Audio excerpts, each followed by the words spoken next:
Roy Suryo minta tolong Prabowo karena mau dijebloskan ke penjara oleh Jokowi terkait tudingan ijazah palsu. Tuai reaksi warganet. Apakah Presiden Prabowo masih akan membiarkan anak-anak bangsanya yang kami ini sebenarnya ingin mengungkapkan kejujuran dengan ilmu pengetahuan dan teknologi.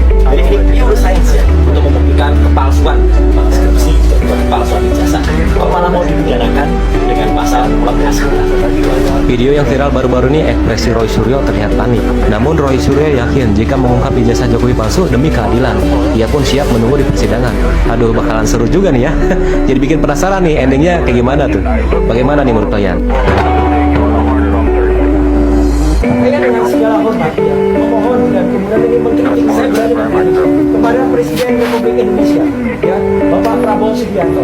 Kenapa Bapak harus quote and quote kata beberapa orang sowan ke rumah? Datang boleh, tapi posisi duduknya tidak demikian. Posisi duduknya masih ada Presiden, kemudian menteri-menterinya, kemudian di depannya ada bekas Presiden, kemudian istrinya dan anaknya yang itu wakil Presiden. Wakil Presiden kenapa seolah-olah Presiden berhadap pada wakil Presiden? Ini sangat tidak betul. Dia bukan raja jelaskan tadi, dan bahkan dia pernah seolah-olah menggunakan wakil kebesaran amanturan yang itu sebenarnya raja tidak pantas untuk dicontoh karena bengis. Jadi sebenarnya Tuhan yang Maha Kuasa Allah Subhanahu Wa Taala sudah menurunkan tali petunjuknya gitu. Jadi sekali lagi, ayo kita bangkit karena raja Jawa ini mau mempidanakan, mau mengkriminalisasi, mau memenjarakan rakyat. Makanya saya menggunakan kaos. Pak Jokowi berhasil 10 tahun, orang suka tidak suka.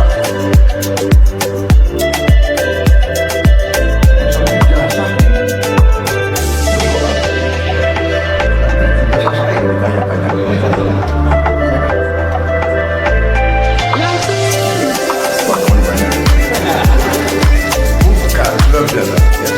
Kita ini di mana-mana saya katakan, dunia ini sedang penuh ketidakpastian.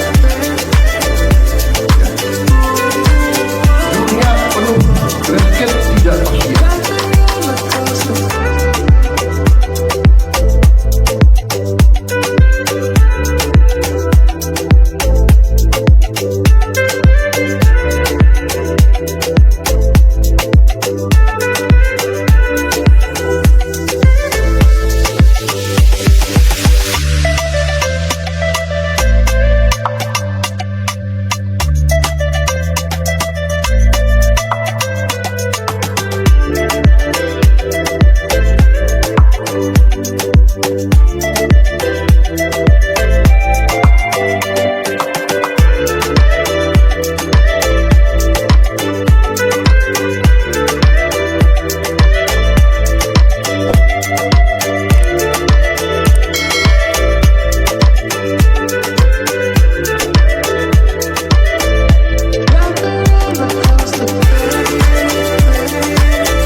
Jadi ini moga-moga Bapak Presiden Indonesia yang kita hormati Pak Prabowo Subianto ya, lihatlah para lembaga-lembaga negara ini.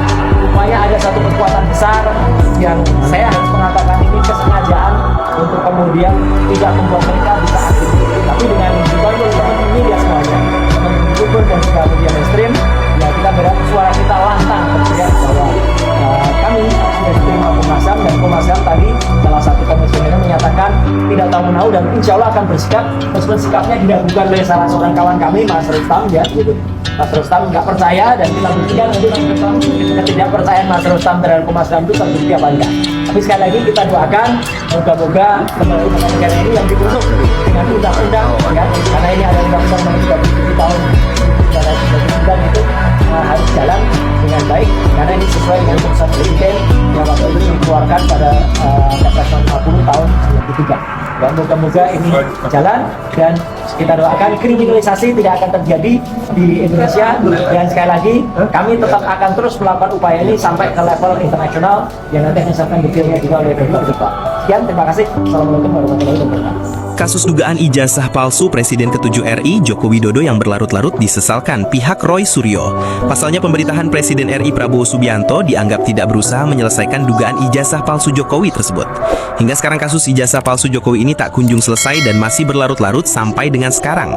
Kuasa hukum Roy Suryo CS, Ahmad Khozinuddin, mempertanyakan sikap pemerintah tersebut yang dianggap membiarkan terjadinya kegaduhan. Apakah kekuasaan tidak mengambil peran dalam melerai kegaduhan antara anak bangsa ini sehingga membiarkan perseteruan masalah ijazah palsu ini tidak berujung dan akhirnya anak bangsa sampai mencari penyelesaian ke luar negeri, katanya Senin 21 Juli 2025 dikutip dari YouTube Kompas TV. Seharusnya Prabowo turun tangan menangani kasus ini agar cepat selesai. Prabowo bisa menyuruh Jokowi menunjukkan ijazah aslinya apabila memang ada. Kalau saya menjadi penguasa di pemerintahan atau presiden tentu tersinggung karena harusnya presiden bisa turun tangan dan menyudahi polemik ini dengan memerintahkan kepada saudara Joko Widodo untuk menunjukkan ijazah aslinya. Menunjukkan ijazah asli itu, kata Ahmad, sebagai bentuk sikap negarawan agar persoalan ijazah palsu ini segera rampung. Baik, selamat malam saudara kalian, kawan-kawan dari media, terima kasih. Lengkap sekali ya, banyak sekali ya. Terima kasih saudara sudah dengan tekun nunggu ya. Memang hari ini saya memanggil, sebenarnya proses ini sudah berjalan lama. Kita adakan pemantauan, diskusi, dan sebelum saya undang ke sini sebenarnya mereka sudah menyatakan bersedia membantu saya. Sebetulnya hari ini hanya mengkonfirmasi. Saya konfirmasi, saya yakinkan mereka bersedia atau tidak bantu saya di bidang yang saya tawarkan kepada mereka. Alhamdulillah semuanya menyatakan sanggup. Saya memberi beberapa penekanan kira-kira ya arah kebijakan kita.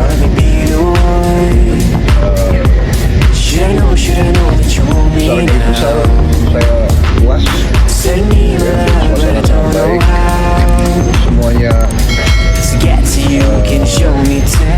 mengerti bahwa kita harus bekerja dengan baik, bekerja dengan keras, bekerja sebagai tim dalam suasana dunia penuh ketidakpastian. Kita benar-benar harus bekerja dengan teamwork yang sangat baik. Saya kira itu yang bisa saya sampaikan ya. Jadi sudah malam, terima kasih. Besok masih ada lagi proses. Jadi kata Prabowo, arahan dari Prabowo, iya itu pernyataan itu aja dirubah. Pernyataan yang meyakini keaslian ijazah Jokowi itu itu artinya konvers lagi untuk mengubah. Iya, dia harus dijadikan jujur. Masa dia nggak mau jujur? Prabowo benar berarti. Ya. Itulah nasihatnya Pak Prabowo sama Bapak. Kita lihat sama-sama. Jadi saya kira universitas ini milik kita semuanya. Duh, kami menolak Bu untuk bibliotek meja. Kenapa? Ini dari 2016 Bu. Sekarang mulai 2015 politik meja makan itu terus terjadi. Skripsi Joko Susilo bicara tentang bagaimana pola resolusi konflik yang hadir di UGM. Dan seperti itu terus polanya. Artinya apa? Kami di sini, kenapa akhirnya kami buat camping, kami menginap? Karena kami juga tidak mau dengan pola itu. Terus maunya pola seperti apa? Makanya kami tanyakan di tuntutan kami. Loh, kalau seperti itu kan kita juga harus melakukan analisis. Analisis itu hanya bisa ada duduk bersama, dialog, Bang. Nggak bisa pokok-pokokan kan? Ya, jadi kalau dia mengatakan saya punya ijazah asli, ya kalau BA betul lah. Oh, kalau BSc. Kalau BSc. Tapi kalau yang ijazah skripsi, sarjana, nggak punya dia.